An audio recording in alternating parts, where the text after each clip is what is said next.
Okay, I am really freaking out about this, and I have no way to get my message out to enough people. So, I'll try this with you. Please don't take this lightly. I really just want to tell you all to stay safe. But here's what happened to me 2 nights ago. I was encouraged to post by friends who tell me people need to know what I've experienced.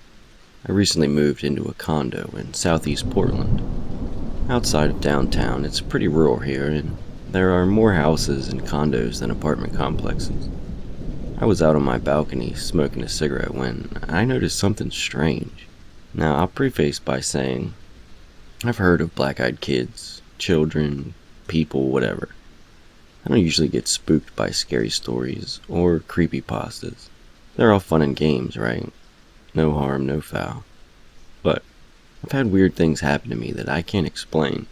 Don't get me wrong. My boyfriend swears I was possessed once, and I don't believe him. I had an object thrown at me by no one, and I was alone in a basement. Paranormal weirdness that I don't bother much to try and understand.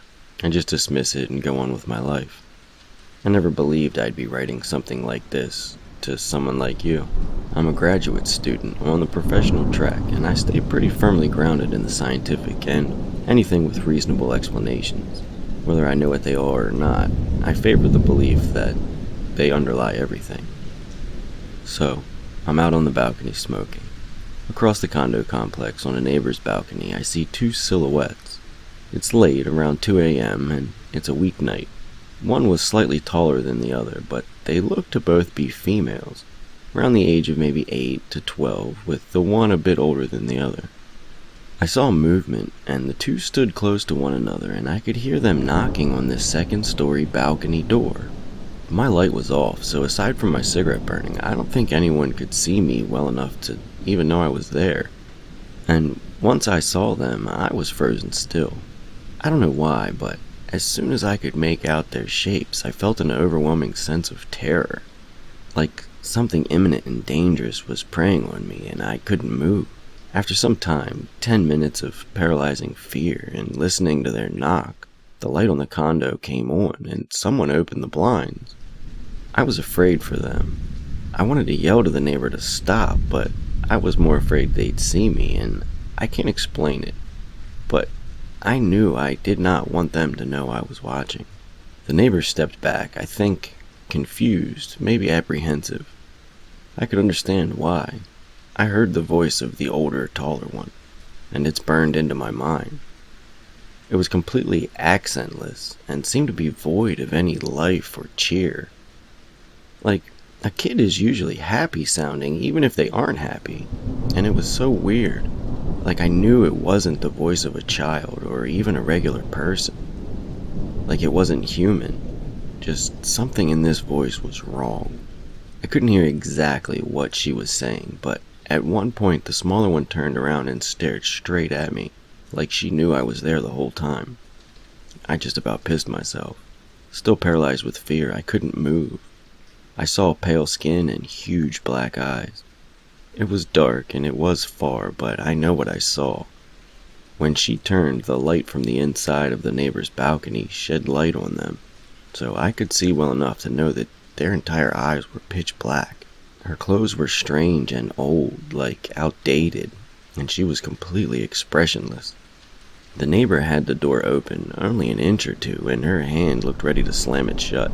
The taller girl became angry, and she seemed as though she was going to try to make her way in through the door. But the neighbor slammed it and locked it hard. I could hear the fear of that woman with the intensity in which she locked that door. She stepped back from the door, leaving the blinds drawn, and I lost sight of her. They stood. Before, the smaller one looked up at the taller one. The 2 looked at each other and said absolutely nothing. No communication. And in unison, they looked towards me, and I broke free of my paralysis to bolt inside and lock my door. Still holding my cigarette with its filter burning at this point, I kept the light off and kept my eyes on their shadowy silhouettes. Now this is where it gets crazy sounding, and I searched desperately for a way to say this so that anyone reading can comprehend the sheer shock and terror and seriousness at what I witnessed with my own 2 eyes. They dematerialized. No shit.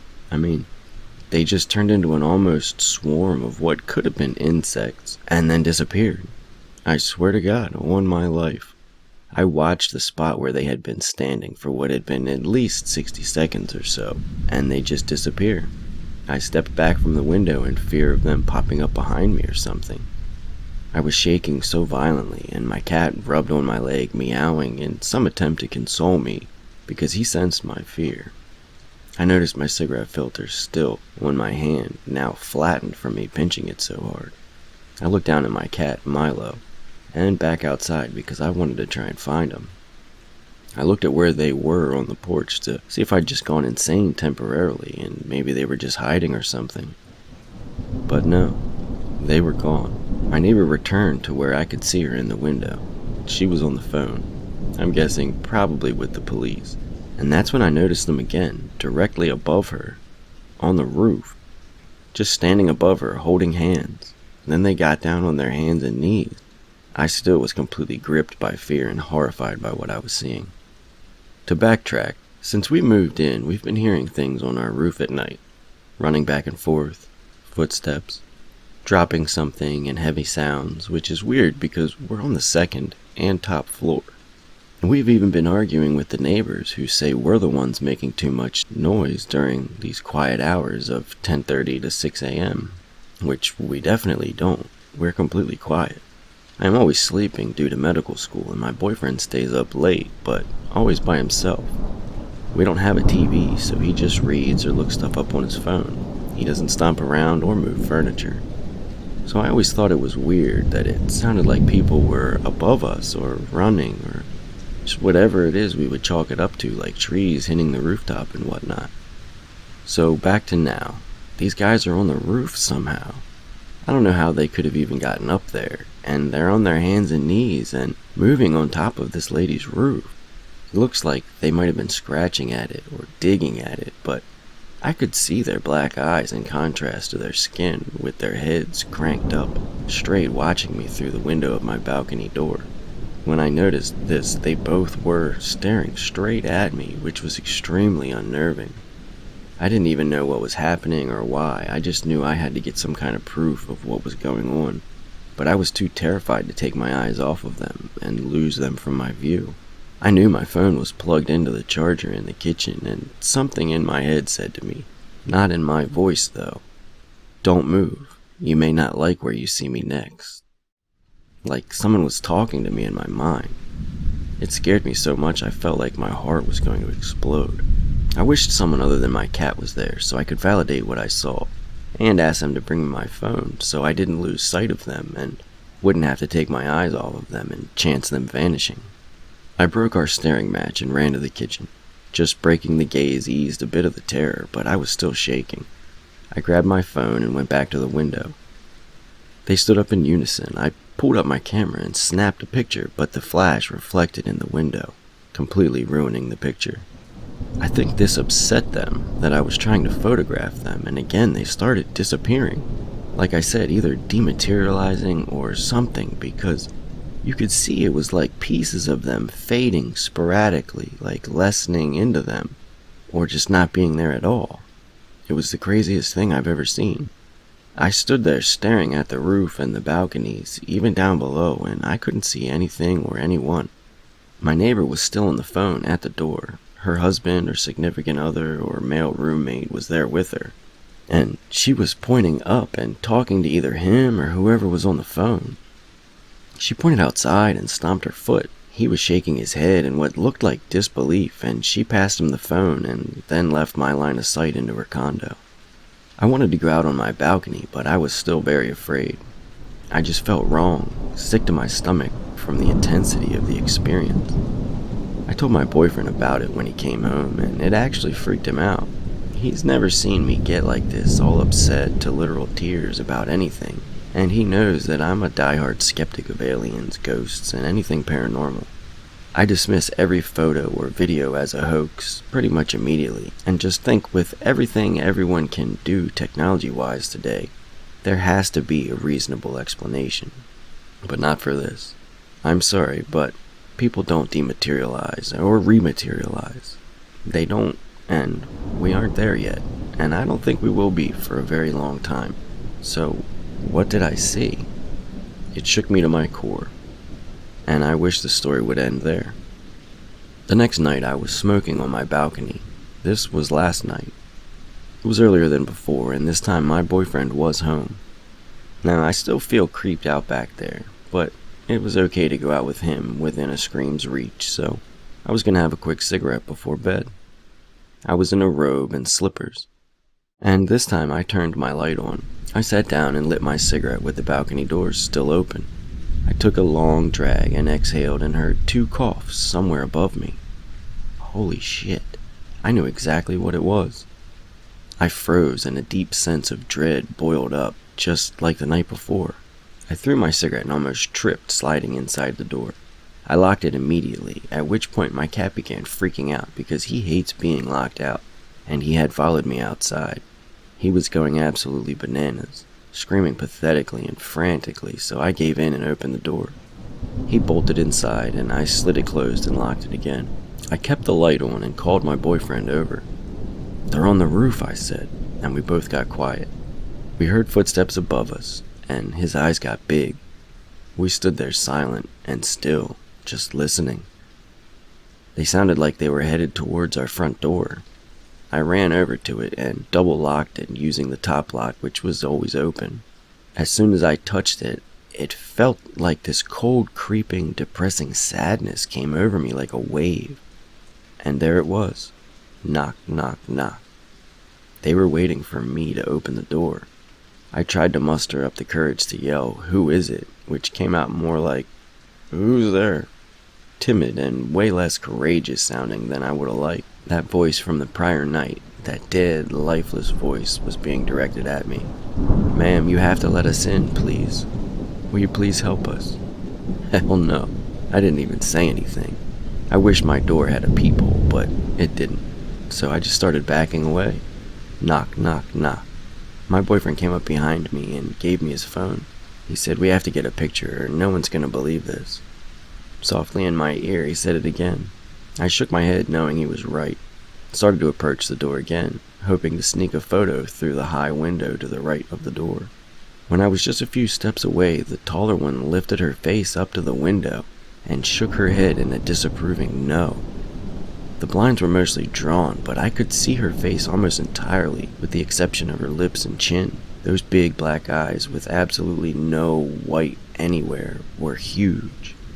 Like too big to even be human eyes. And there was no way she could reach that window. She had to be floating up in the air to look in it, or standing on something that wasn't out there. This made me really confused and scared. I had my camera up and ready, and I snapped a picture without the flash. And when I looked, she wasn't even in it. I'm completely serious. She should have been. I snapped it while she was there. I saw it with my own eyes. She was there after I took it too, but she wasn't in the picture. I looked back at her soulless, creepy face, and somehow she was smiling like, "Haha, you can't prove this happened." I almost wanted to open the door and just be like, "Who are you? Like, what do you want?" And that's when it happened again. And my boyfriend saw it too. She just slowly fell apart into nothingness and vanished. The heaviness lifted, and my boyfriend and I were just like, what the hell? He asked if we should open the door and make sure they were gone. I told him absolutely not. He asked if I got the picture. I gave him the phone to see for himself. And he was like, "No way." I don't know what they were, but there is a reason that there's no pictures of them that are real. I believe it's because they can't be photographed. Does that mean they exist like some kind of other dimensional being? Are they dead? Some kind of crazy vampires? I have no idea. I never would have believed anyone if they told me my story. If it didn't happen to me, there'd be no way I'd give it the time of day. But it did happen to me, and I'm really scared it's going to keep happening, or worse. Or even just to someone else. What do I do? I'm grateful to be alive, but the terror I felt around these girls really has me on edge. I am so scared of going out on my balcony or even leaving my house at night, or just going anywhere. It doesn't feel safe, and I have no way to legitimize what happened or to do anything about it. I can't tell anyone. I can't ask anyone, and I want answers. I want to know what or who they are. I want to ask them if I see them again, but it's like I can't even speak around them. I'm just completely immobilized. How does someone combat something like that? It's like something from a Stephen King novel, but it's actually happening. I feel like they're really pissed that I tried to take pictures of them, and I don't know what is going to happen next, if anything, but I had to get it out somehow because it is real, it does exist, and it's changed everything I've ever thought about paranormal experiences. I had never heard of the Black-Eyed Kids until I encountered them. Still not knowing who or what they are, I did what any modern young man would do. I Googled them. I was shocked that I wasn't the only one. Had I not seen them for myself, I would have just thought it to be another modern urban legend gone viral. Besides my girlfriend, I've only told my brother, who is into everything creepy and horror, but I'm just an accountant. My girlfriend and I live in a small gated community in southern West Virginia called Glade Springs. The community has about 150 houses, a country club, and a steakhouse or bar called Bunkers. Now, anyone can come through the gate during the business hours, but after they close, the front security gate stops all traffic and makes sure you are a resident. If you're a visitor, they call the house that you're going to verify that you are actually expected. Sometimes it's a hassle, but they don't have to worry about a robbery that way. So imagine my surprise when my doorbell rings at 2:30 a.m. I was jarred awake and wasn't sure if it wasn't just a dream, considering I had just gone to bed shortly before. I rolled over and looked at the clock, noticing the time, and when my doorbell rang again, I felt a cold chill run through my entire body. Not reading too much into it, it could just be one of my neighbors having an emergency, right? I nonchalantly made my way to the door, and now I see how foolish I really was, since I opened it. Luckily, the wrought iron storm door was still locked because who or what stood before me was not a resident of my community. Two young boys stood at my doorstep, one looking about 17 and the other maybe 10. They were both wearing dark hooded sweatshirts and jeans. The young one had shaggy, dirty blonde hair and would only look down at the stone steps, but the older one had his hood pulled over and his head tipped to where I could only see from maybe half of his nose down. My voice caught in my throat, and before I could even ask what they wanted, the older one spoke. His voice sounded forced and dry. There was no emotion or sincerity in what he said. "I'm sorry to bother you and your girlfriend, but we need to come in and use your phone. We've been in an accident." I felt the familiar chill run through my entire body again. How did he know my girlfriend was here? I wrote it off as my Tahoe and her VW were in the driveway, and I just figured maybe they assumed. I started tripping over my words. There was something about these kids that wasn't right. It wasn't normal. Almost not even human. I can bring you my cell phone and you can call. I don't get any service inside, so you're gonna have to stand on the sidewalk," I finally said nervously. Now, of course I was lying through clenched teeth. I did not want these kids in my house, no matter what. "Well, my brother really needs to use your bathroom, Chuck. We have to come in," the older one said. And that's when I went into complete panic. He knew my name. "I'm sorry. Are you from here? How did you know my name?" The words practically shook out of my mouth. And that's when he became slightly hostile and demanded to be let inside, and I told him I was sorry, but I couldn't help him and was just about to close the main door when it happened. The both of them snapped their heads upwards and looked at me straight in the eyes. All black. No iris, no pupil, no retina. Just pure, deep black. I was paralyzed with fear. For a second I thought those kids were just playing a really cruel joke and had snuck into the community somehow and had bought some of those freaky supernatural demon contacts. That was until I heard the ringing. It was like a ringing sound that you hear when you're hearing a test done, that digital high-pitched shrill ringing. And then the flashbacks started. That's when everything went black. The next thing I knew, I was shaken awake lying on our mudroom floor, my girlfriend standing over me with a worried look. "What the hell, Chucky?" she asked. I had no idea how to answer her. My head had taken a good whack against the slate floor, and a bit of dried blood was stuck in my hair, but other than that, I was fine physically.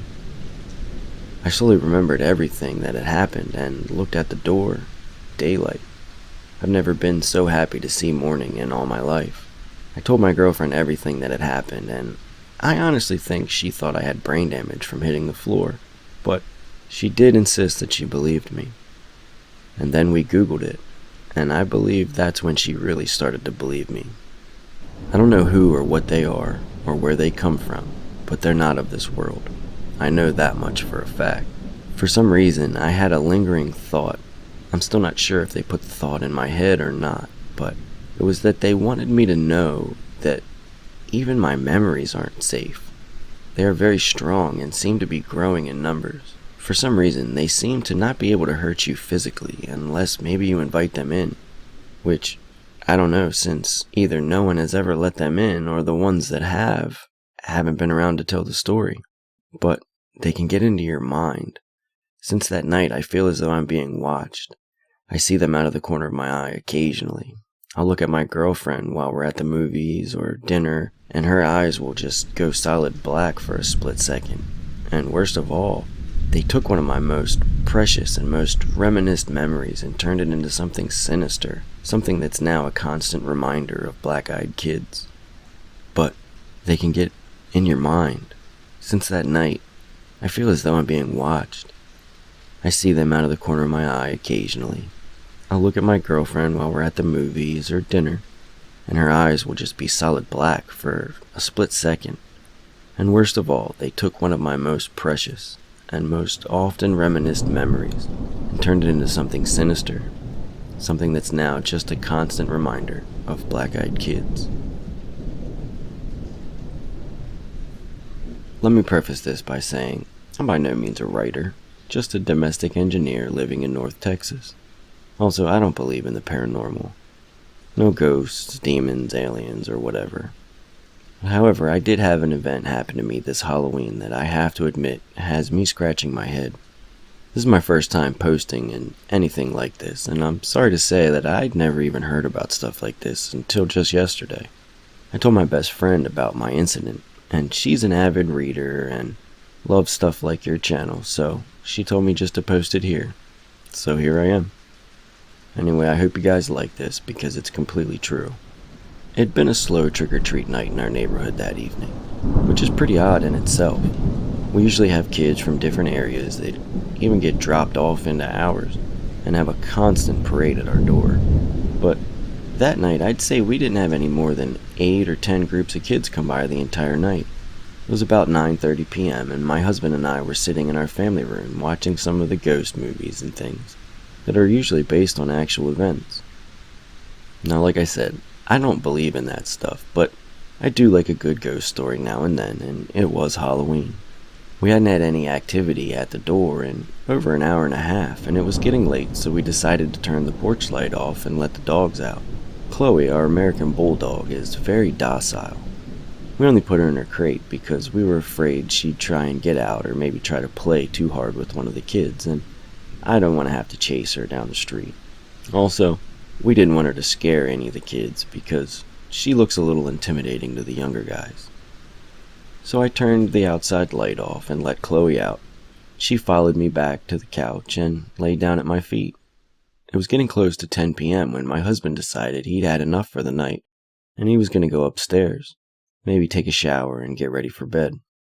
After all, it was Thursday, and he still had to get up early the next day. Our teenage son was still out with his friends at a local haunted house and wasn't expected back for at least another hour or so. So, this left me just on the couch with Chloe.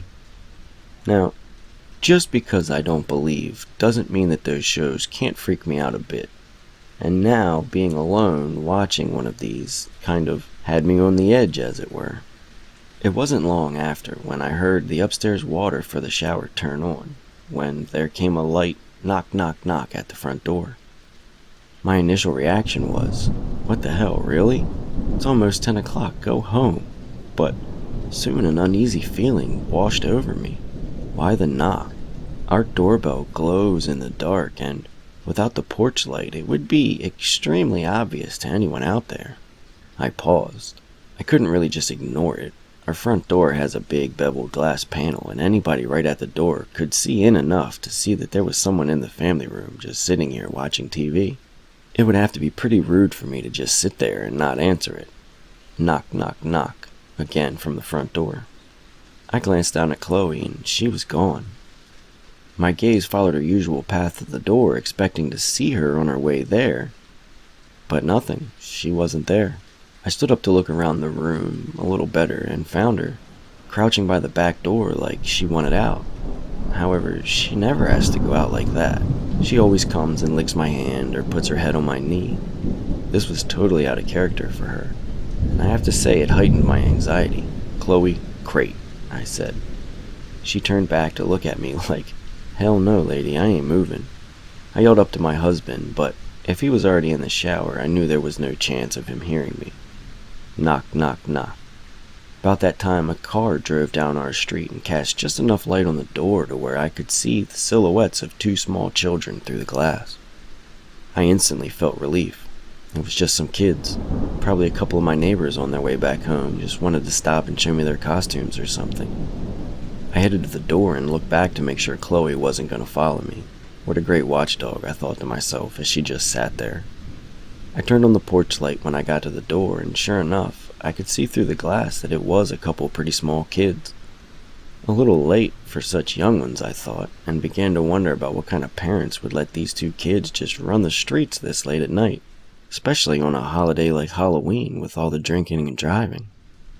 I only opened the door enough to where I could block Chloe's escape if she decided to grow some balls, which was only about a foot. What struck me immediately as odd was the kids weren't wearing any costume. They were in their normal street clothes. Also, there was no customary trick-or-treat either. Now suddenly I began feeling very uneasy again. It was a girl and boy. The girl to my left was older. I'd say about 11 or 12. I could tell she was blonde, but I couldn't make out any distinct features, as our lights are from high above and on columns at the front porch, so most of the light was coming from behind them. I had not opened the door wide enough for any of the light from inside to hit them directly either. The boy was younger and about a foot shorter, I'd say 8 or 9, and looked to have light brown hair. The girl spoke up very politely. "Ma'am, can we please come inside and use your phone to call our mom?" As she spoke, something in the pit of my stomach was telling me that something was wrong. What kid, even at that age, doesn't have a cell phone of their own these days? I couldn't remember the last time I'd had anybody ask to use a home phone. Hun, don't you have a phone of your own you can call your mom on?" I asked. This was when things got really weird. Both kids turned to look at one another like they were going to say something in unison, but neither of them spoke. They both turned back to me, and the girl said, "Ma'am, my cell phone battery doesn't have any charge left in it. Can we please come inside and call our mother? We're alone out here, and my brother is scared." I have to admit there was two competing feelings going on inside me. The first, that of a mother's heart that wanted to help these two small children get to their mom. The other was a sinking fear in my gut that was keeping the other feeling at bay. It was when I noticed that during the short conversation I'd already opened the door a few extra inches, which I was completely unaware of doing, so I stopped. "Honey, why don't you give me your mother's number, and I can call her myself for you?" Another pause. They again looked at one another. After a short moment, they turned back to me, and the girl said, "Ma'am, my little brother has to use your bathroom. Can we please come inside while you call our mom?" And with that last statement, the little girl moved closer toward the door, like she was just going to walk in right past me. As she did, she stepped into the light coming from inside the house, and I got my first real look at her. Solid jet black eyes. That's all I could see. That motherly instinct was gone and replaced by terror I don't think I've ever felt in my life. I could feel every hair on my arms and the back of my neck standing up immediately. I closed the door to where I could just let my face stick out. The little girl stopped again and pleaded, "Please, ma'am, we're really scared and alone out here. We have to come inside." Please help us." Then, like on cue, both kids began to whimper and cry. That's when the fear took over and I shut the door and locked it. "I'll call your mom if you give me the number," I shouted through the door, "but I'm not letting you in my house." I could still see them standing there on the porch, just staring at me through the beveled glass pane. Part of me wanted to run upstairs to my husband, but the bigger part didn't want to lose track of where they were. That would have freaked me out even more, just to not know where they were. After what seemed like forever, but probably only a few seconds, I decided I'd call my neighbor that lives across the street. As I made my way to the side table by our couch to where the phone was, I glanced back at the door. Chloe was nowhere to be found. We later found her in the guest room, under the bed. When I got to my phone and started to look for his contact info, it was only then that the kids stepped away from the door and began to walk to the street. As they did, I walked to the door to get a better look to see where they went, still not yet calling my neighbor. If you get close enough to the glass, you can see out enough to make out the shapes of people, but you can't see much detail. Of course, standing that close to the door would make you pretty obvious to anyone outside looking in. From the door, I could see that the kids were still standing under the street lamp nearest to my house, just staring at me. As I lifted the phone to my ear after dialing the number, it was when the kids started walking down the street again.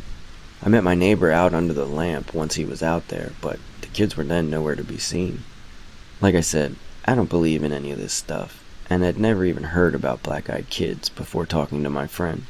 What I really think, what I have to think, is these were kids that were just out yanking people's chains on Halloween night. But I will say this for them: they were good, really good at it. They scared me inside and out in a way I've never been scared before. And they scared my dog before they even got on the property.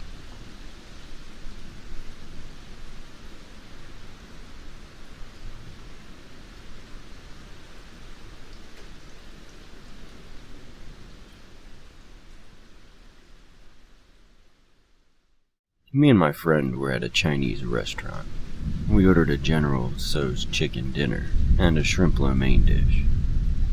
When we sat down, we took out both boxes and set them on the table about 2 feet apart. My friend opens the first box and we see a shrimp lo mein dish. It has all the things in there: noodles, shrimp, fried rice. He closes the box and opens the other box. Inside that box is another shrimp lo mein dish: shrimp, noodles, fried rice. Oh, I think they must have mixed up the order. I was just about to say this when my friend says out loud, "Looks like they made a mistake and gave us 2. As he opens up the first box again, and inside of it is a General Tso's chicken dinner order. General Tso's chicken, white rice, and an egg roll. He froze and looked at me. I looked back at him and we sat in silence. It took us 5 or so minutes to collect ourselves. Neither of us have any idea what happened or how it's even possible that they switched the way they did, but we both know for sure that's not what was in the boxes.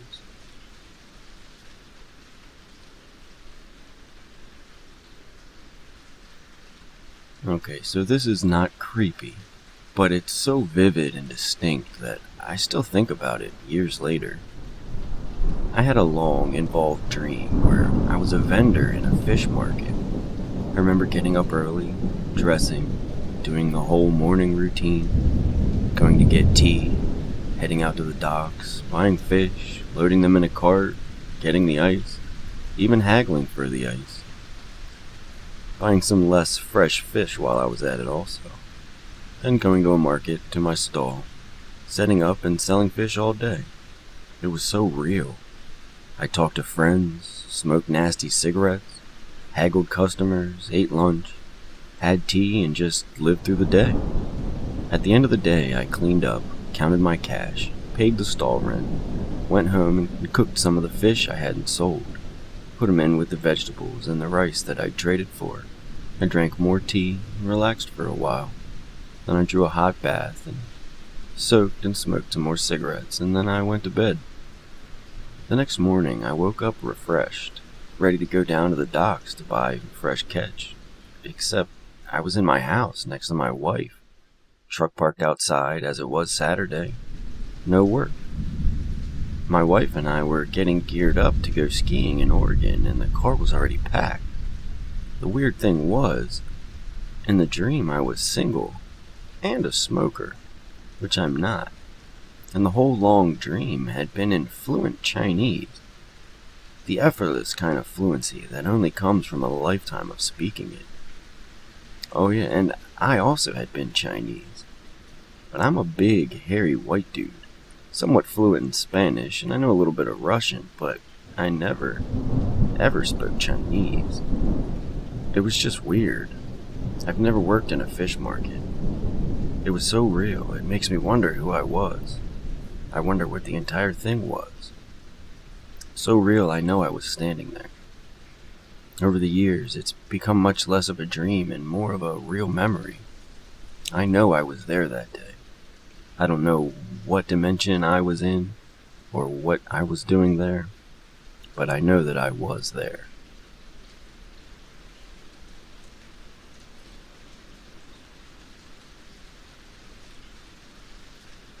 I was in Paris on Christmas Eve, doing a Kontiki tour at what was a nightclub. Absolutely blackout drunk, and I jumped in a taxi with one of the girls from the tour. She came up to me in the morning, telling me that she was so impressed I spoke my French so fluently. After that, I told her I didn't know how to speak French. She told me I had a 30-minute conversation in fluent French with the taxi driver. I was so blown away, and she was so adamant that it happened. Now, days later, we did run into that taxi driver who spoke the French to me, and was also apparently amazed and agreeing that I for certain spoke beautiful French. Apparently, I can speak French when I'm blackout drunk.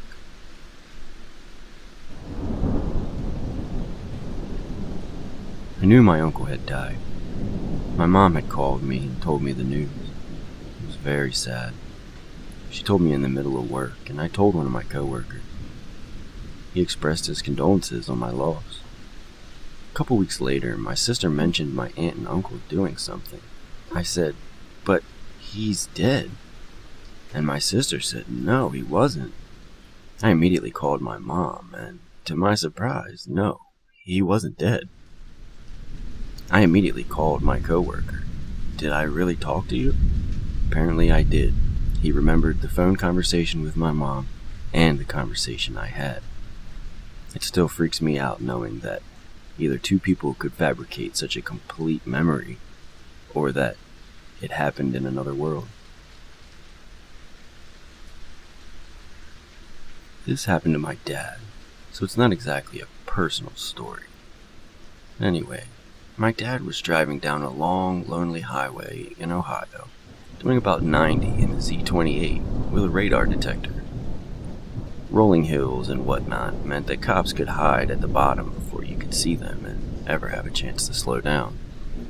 So, all of a sudden his radar detector starts blaring, and he slams on the brakes. Sure enough, right over the hill there's a squad car running radar. Now, obviously he was super relieved, but when he looked at the detector, it's not even on the windshield, not even on the dashboard. It was completely unplugged and in the glove compartment.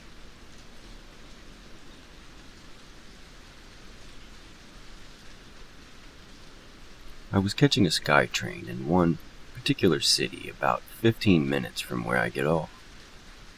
While I wait, there's a woman with glazed eyes asking people for money. She came up to me, stopped briefly, and she asked, "Excuse me, could you spare some money? My brother is in the hospital and I'd like some money to buy him some flowers." Well, that's rich, I thought. Drug addicts are getting more and more obvious with their lines. "Here's $5, I said. Gave it to her without even looking her in the face, convinced of her intentions. As she walked away, I got a really good look at her. I looked her up and down, and made a mental note to avoid her if I saw her in the future. Anyways, my train pulls up and I get on. I look through the glass at her walking around asking others for money as the train pulls away. The train arrives at the station about 15 minutes later, and I walk down and out to the bus stop. Now there's only one bus in the direction I'm going, and just my luck, it was there waiting when I got off the train. So on the bus, I hop and wait for the bus driver to finish reading his paper before the doors close and we embark down the highway. After about 5 to 10 minutes of traveling, the driver pulled over for a routine stop. The doors open, and to my complete astonishment, the woman from the SkyTrain walks onto the bus, a dozen roses in her hand. She looks me right in the eyes as she walks past and takes her seat. How in the blue hell did she even get there? I took the train before her. I watched her at the train stop from inside as we pulled away. I went over a river. I then caught the first and only bus going in this particular direction. And not only did she beat me there, but she had time to go to a store and buy a dozen roses. To this day, I have no idea how this was even possible.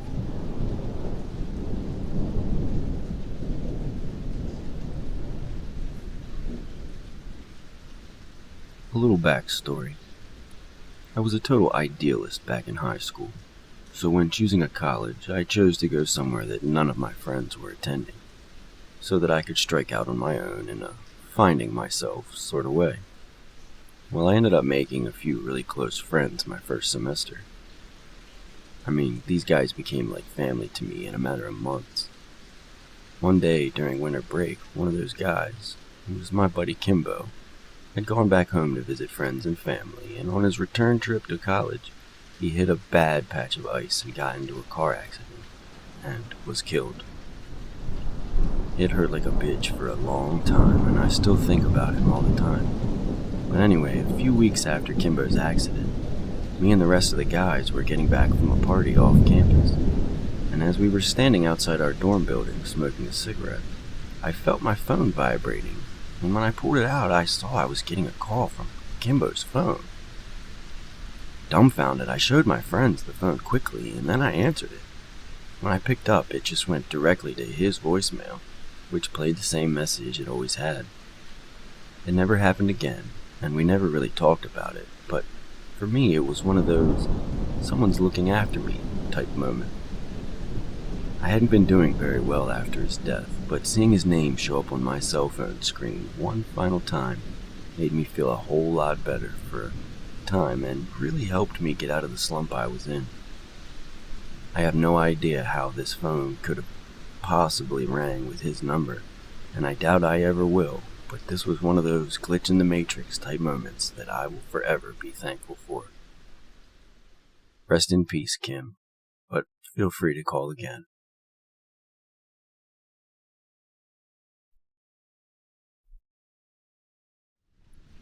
When I was like 10 or 11, I was going to the beach with my aunt and her friends. There were 2 cars of us.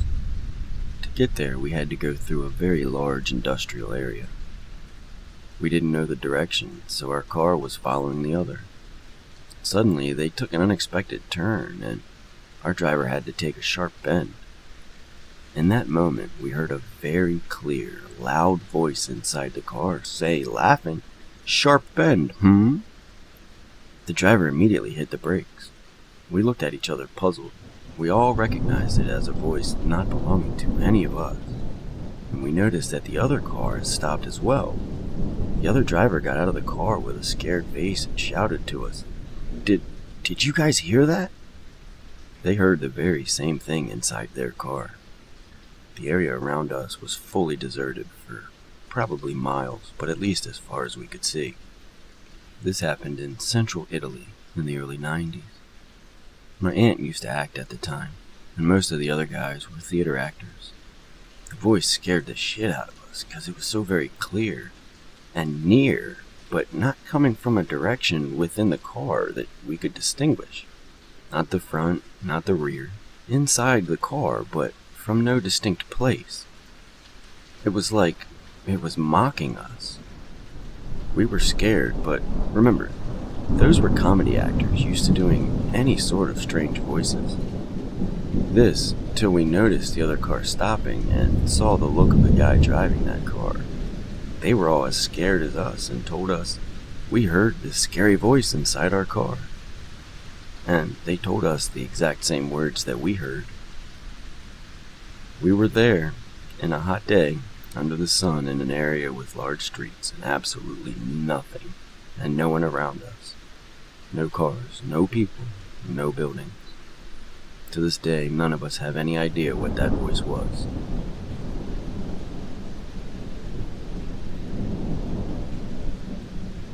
As I type this, I am already feeling deja vu. I've always wanted to share this part of my life with someone, but never been able to. So, I'll just tell a bunch of people on the internet. One day I was walking to work, and all of a sudden had an urge to walk a different path than usual. I worked downtown in a big city. It was a strange spur-of-the-moment urge to walk a different way that has changed my life forever. I turned into an alley I had never seen before. As I remember it, I made it about 15 feet or so when an actual glitch happened. Everything in my mind scrambled. I felt like I didn't have a body anymore, just that I was a semi-conscious entity floating through some weird dimension. All of a sudden, in the array of different colors and shapes, a vision came to me. It was a bunch of strange people that, in my mind, resembled businessmen in suits. They looked startled and panicked that I could see them. One of the people made a quick movement. Everything turned to black. When I regained normality, I was on a completely different street. It was the same street that I always used to walk to work. I felt sick and severely disturbed and depressed. I've never done any hard drugs, never experienced hallucinations, never have had anything like this happen to me.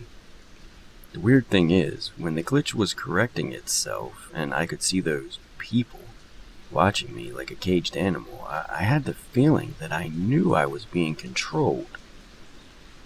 It still bothers me very much to this day. I know it happened. I know it was real. I just don't know what it was.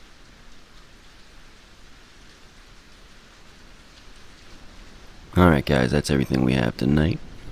Please click the subscribe, support the channel. If you liked anything, click the like. Definitely don't forget to hit that bell icon so you don't miss a single episode just like this.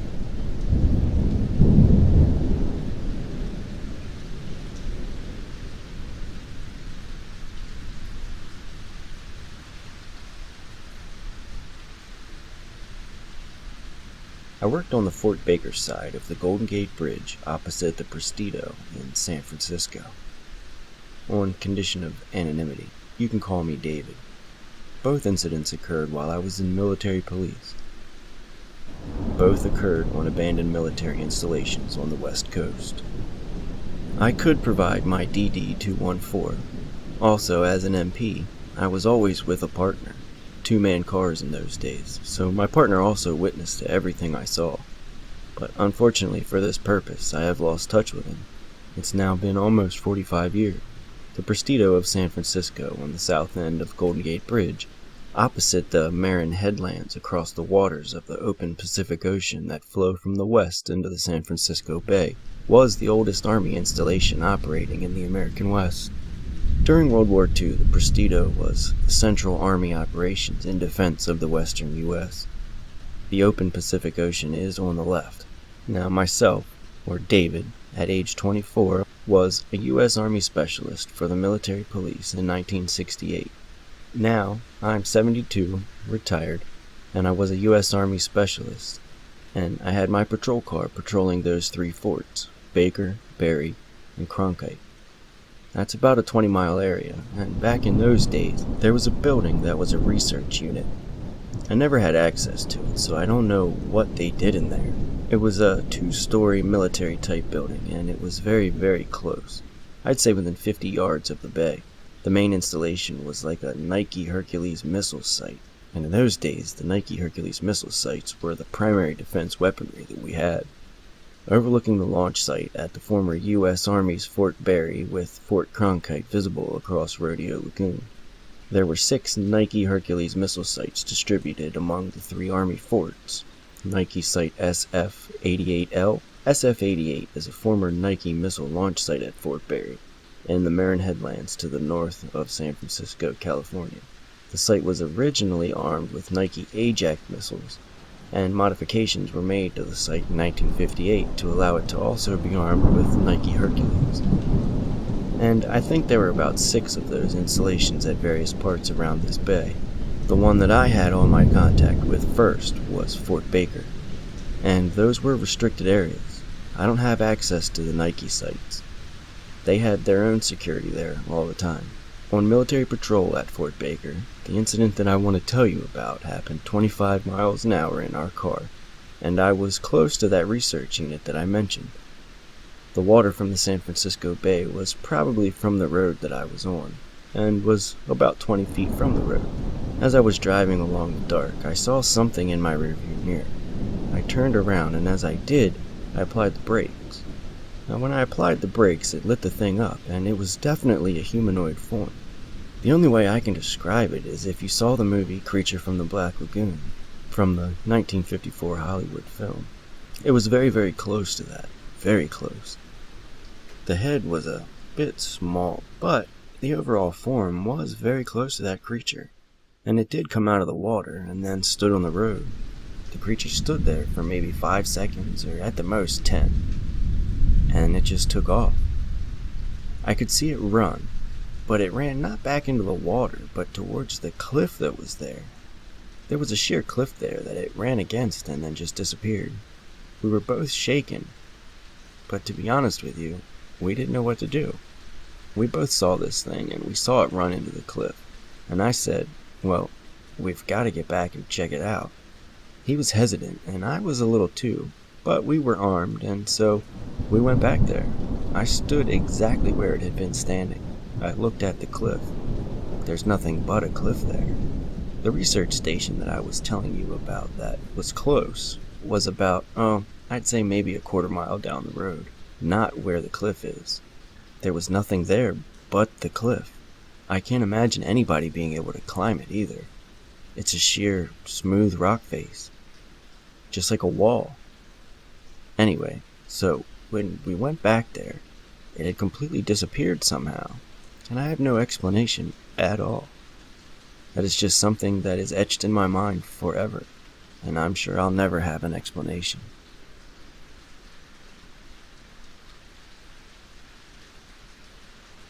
So, the first encounter I recall was in 1985 or 1986. I was around 7 or 8. It was summertime. Late in the day too, so around dusk. Not full daylight, but not dark out yet either. I was in my front yard playing catch with my cousin, and the ball went past me and down the side of my house into the backyard. The yard was surrounded by a chain-link fence that separated the yard from an old overgrown alley that was used as a road at one time. When I went to retrieve the ball, I noticed some rustling in the brush. At the time, I was thinking it was a cat or a squirrel or something like that. But as I got closer, I noticed something moving very close to the fence. I thought it was a man at first. It was as big as a man, but it was covered in brownish hair. From what I could see, its head was absolutely canine. It had the snout, the ears, etc. But it had human-like hands.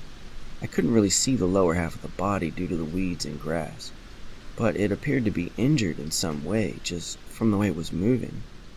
It was using the fence to drag its way down the alley, hand over hand, just pulling itself. I stood and watched for what seemed like a long time, but in reality it was probably only a minute or two, before running up to get my cousin. Of course, I told him I'd seen a monster in the alley, and we excitedly talked about it before getting up the courage to go back and look. Of course, by the time we got back there, it was long gone, leaving no trace other than some smashed down grass. I didn't think about it again for a very long time. Flash forward to sophomore year of high school, so this was 1994 now. I'm 16. I get home and head to my bedroom for a nap. I was meeting some friends back at the school later to see a football game or something like that. So I wake up and it's dark in my room. The only light coming is from the hallway because my door is open several inches.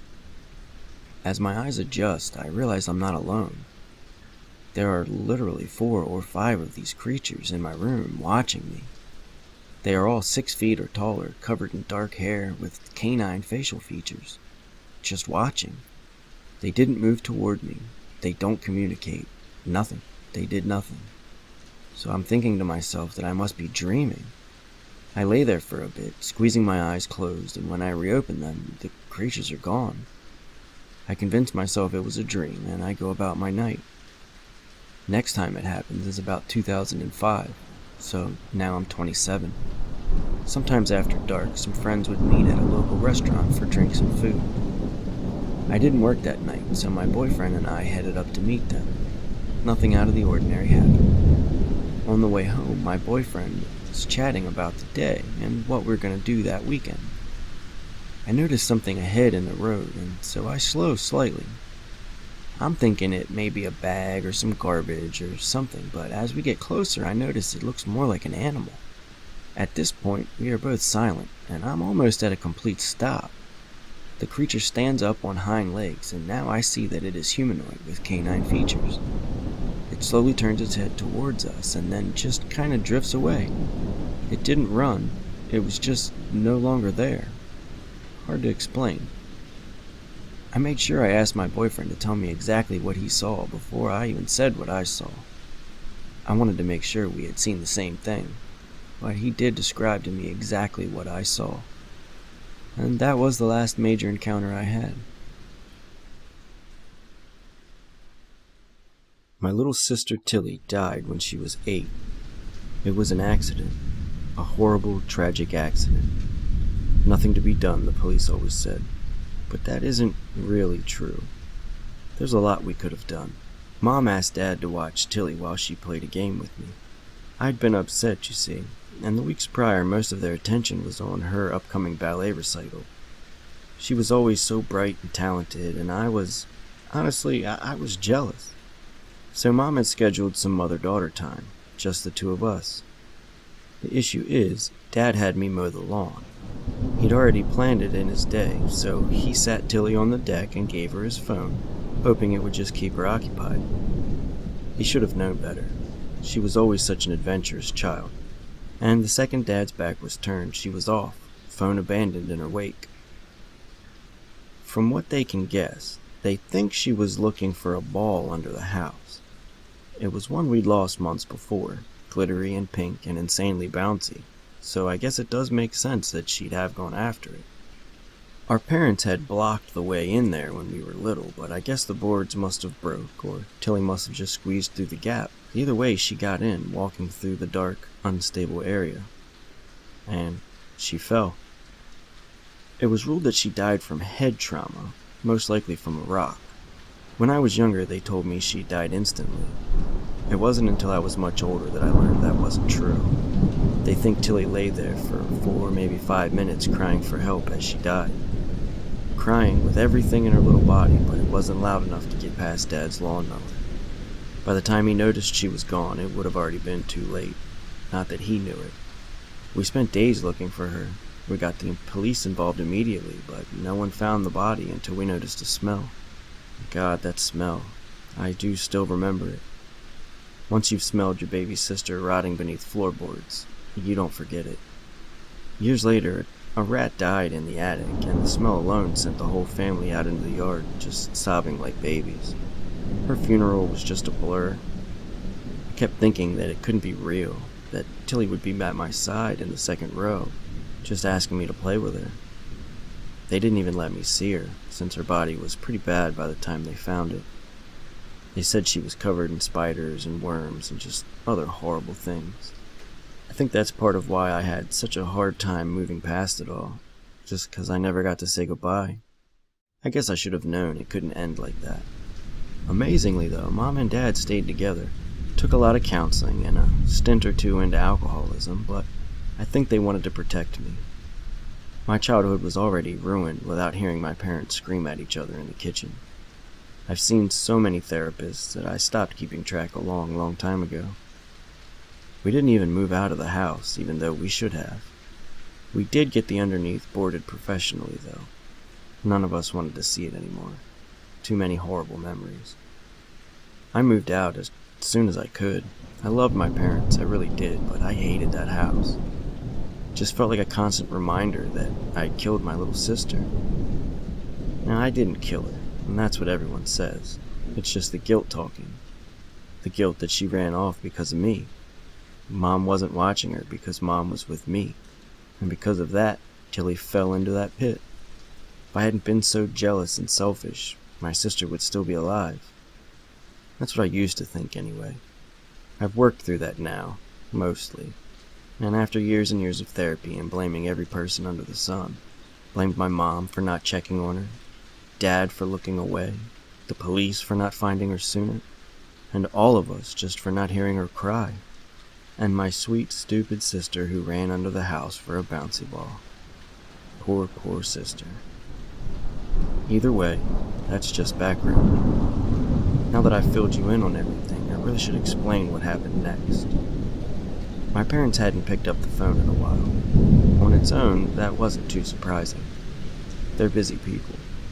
Usually have their entire day planned out to a T. A call from their daughter might not work with the schedule. What really tipped me off, though, was the neighbors. As a kid, I used to be friends with one of our neighbors' kids, a boy named James. We were never especially close, but we did play together, as you do when you live close by. And when we grew up, we kept in touch. He still has my number, and crucially, he still lives next door. So when my parents stopped collecting their mail and didn't answer the door, naturally he called me. Honestly, he should have just called the police. Why he rang me from half a state away is anyone's guess, but he was never really the smartest, I suppose. And when I was about 16, I actually found it really endearing. Kind of sexy, maybe. I guess I have a thing for himbos, so sue me. But I'm getting off topic. I came home to check on my parents. I actually wasn't too worried. It would hardly be the first time they planned a trip without telling me, to let the neighbors know they weren't dead on the ground somewhere. But I just figured they weren't home, and I'd let myself in with a spare key and just hang out for a few days. Maybe do some cleaning. God knows they would have needed it.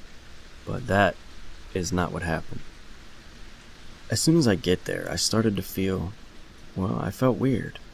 All the hairs on my neck stood on end, and a knot in my stomach formed, one that grew stronger with each step up the mottled stone path.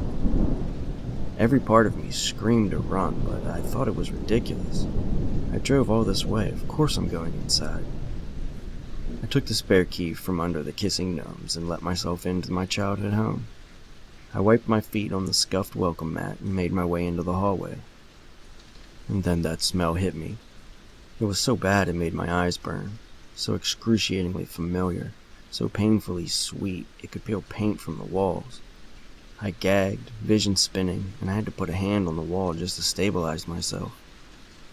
Now, with panic setting in, I ran up the hall, checking each room with growing urgency, all while shouting for my parents, for my mom and dad, who I loved so much despite everything. The walls grew increasingly white, lathered in silky white threads I now know were webs. I barely noticed at the time. Panic had all my thoughts taken away until the only thing I knew was the desperate slamming of my own heart. And then, I found them. The room was a mess of webs. It was all over the walls, all over the floor, all over them. They lay still and lifeless on their bed, knives in each other's chests, stiff hands still gripped together in one final gesture of love. Spiders crawled their bodies, spinning homes in their rotting flesh and unwashed hair, and their eyes were covered in a pale, glistening film. All of the breath was knocked from me. I couldn't even scream. I just stood there, mouth agape, as tears filled my eyes and the smell filled my nose in such a noxious wave it sent me gagging. I stumbled out of the room and fell to the floor, sobbing my heart out. I think I could have stayed there forever, broken and scared on the floor, if I hadn't felt her hand on my shoulder. The hand was small and soft, and somehow I knew exactly who it was before I even looked up. It was Tilly. She stood there wearing the same clothes as the day she disappeared. Smile bright and cheery. Felt so wrong against this backdrop. She wasn't meant to be here, no matter how much my whole body leapt at seeing my baby sister again. "Hi, Anna," she said in her sweet, childlike voice. "I'm so happy you're here. I missed you." She hugged me, and her body felt stiff and unyielding. "Tilly," I didn't know what to say. So I said, "Mom and Dad, did you hurt them?" Her face fell. They hurt themselves. I couldn't save them. She looked so sad and confused when she said, "Why couldn't I save them?" How are you here?" She smiled, and I saw that gap between her front tooth, the one Mom always promised would shrink as she got older. "This is home, silly." "But you're dead," she giggled. "It's still home, and my room's still here." It was true. My parents never cleared out her room. They just abandoned it. All her toys and drawings and clothes were still in there. And apparently so was she. She looked exactly the same. It was like I was transported back to my childhood, like nothing ever happened. No matter how wrong it was, it did make me happy. I hadn't realized just how much I'd missed her until I saw her face again. "Tilly, I'm so sorry," it came out. I couldn't help it, I had to say it. I hadn't realized how much I'd been carrying it. It turns out all the crap about having moved past it and not blaming myself really was one big lie. "I'm so sorry." "Why?" she frowned. Now that threw me. I'd imagined talking to my sister hundreds of times, maybe thousands, and I'd imagined her yelling, like she had when we used to argue, or maybe crying, like when things didn't go her way, or something. Anything but a complete lack of understanding as to why I'd feel guilty. We didn't save you. You were alone, and I'm so sorry." At that point, I was sobbing uncontrollably. I sobbed for my parents and for Tilly and for myself because I think I knew then and there that I was never going to leave this house. I could feel spiders crawling up my legs and weaving webs and tying me sweetly to the floor. They don't want me to go. Tilly gave me another hug, and this time I hugged her back, ignoring the chill of her skin. "Oh, Anna, it's okay. Everything's okay now. I forgave you all ages ago," she giggled. "Now, it's my go to protect you." "Protect me? Tilly, protect me from what?" I kept saying her name every other sentence, like maybe if I kept saying it, it would make her more real. "From everything. It's scary out here, Anna. I was scared when you weren't here. What if you got hurt? What if you died?" She sniffled, hugging me once again. "And Mom and Dad? They weren't happy to see me. They kept yelling so loudly and crying, and it was scary. I don't like it when Mommy and Daddy yell." She tugged on one of her dark braids. I remembered Mom plaiting it that day, kissing Tilly's head and calling her beautiful. Now Mom was lying dead, covered in spiders. The thought made my stomach turn. It still does, even as I write this now. And that goddamn smell. "They weren't happy to see me," she repeated. "But you are, right, Anna? You're happy to see me, aren't you?" "Of course," I said without thinking, without even feeling it. I missed you so much." It was true. Of course it was. And even now, I don't regret seeing her again. This had to happen. I just wish, I don't know, I wish things had gone differently. I missed you too. You weren't here, and I wanted you to come home, and here you are. Came another hug. I felt something shift under her skin. "I was here for years. Why are you here now?" It didn't make sense to me. There didn't seem to be a reason. Honestly, I wish I didn't know the reason, and I wish I didn't know it now.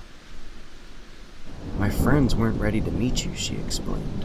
"They wanted it to be perfect." "Friends?" She nodded enthusiastically. Something about it was off, something I only later identified. When my sister nodded at me, she had too many eyes, the soft outlines of smaller ones against her forehead. I didn't know what it was at the time.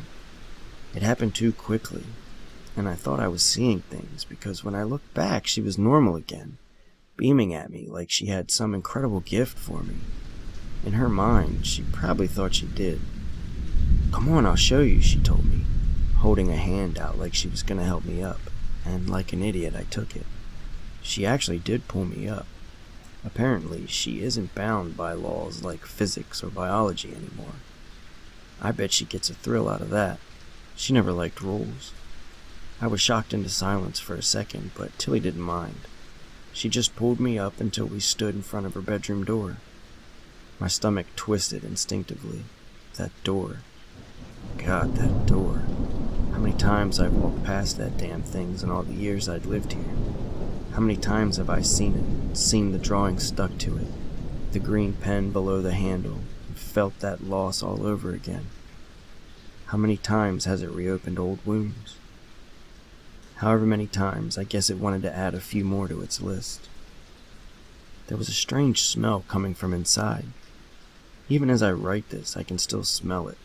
It's musty, like an old storage cupboard left unopened. Musty and also acidic, like the smell of ants, except several times worse. I hadn't noticed it until then, thanks to the ever-present stench of decay. That's actually why I'm sitting by the door, so I don't have to smell the bodies. Tilly gripped the door handle and cracked it open. The smell was so strong it made my already watery eyes burn. My sister slipped inside, dragging me in with her. I gasped so hard I coughed, but that was the least of my worries, because inside my sister's room was web everywhere, along the walls, in the furnishings, on the floor, and on the roof, in the far corner, was a massive sack of webbing. Picture a hammock. Now picture it made of webs, except that's not quite right. Alright, how about this? Picture two hammocks glued to each other, full of blankets, made of webs, and smelling like ass. Now you have at least a half-decent idea of what I was looking at. It was right above Tilly's bed. I could see one of her glow-in-the-dark stars stuck behind it. And then there were the spiders. So many spiders. They're everywhere in there.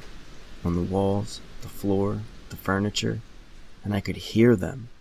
There were so many spiders I could hear them as they scuttled along the ground.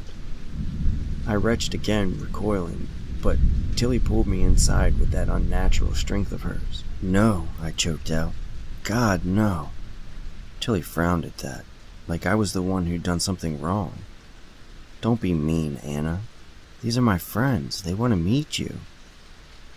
I pulled away from her grip and made for the door, but she snatched me right back into her arm, crying out like I was the unreasonable one. I felt the spiders start to crawl up my legs, and I kicked and flailed, trying desperately to free myself, all while my little sister held me down. And then, alright, I'm not proud of this. Of course I'm not. Spiders or no spiders, she's still my baby sister. I love her. I would never intentionally hurt her, but I kicked her in the chest. I didn't mean to. Of course I didn't, but it worked anyway. Her grip loosened, more out of shock than pain, I think, and I took my opportunity. Within seconds, I was out the door and down the hall, running for the nearest exit, which was the back door. Tilly ran after me, yelling my name. Spiders pulled after her. She kept saying how much fun we'd have, how we could be sisters again, that it wasn't scary for very long. Her voice sounded so sweet, so genuine, that I almost believed her. But still, I ran, and I almost made it too.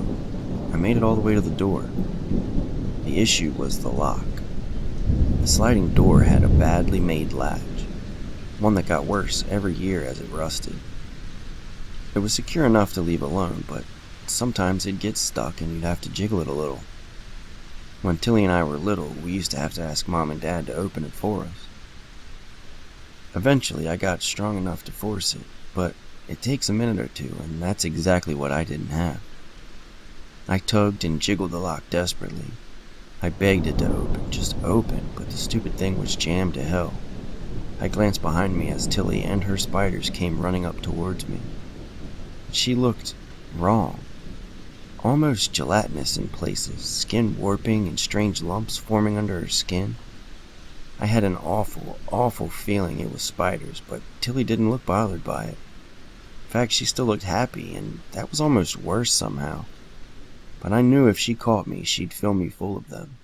I knew why Mom and Dad had killed themselves. I'm not ashamed to admit that at that point, I started praying to every god to ever be conceived of, still desperately jiggling the hatch.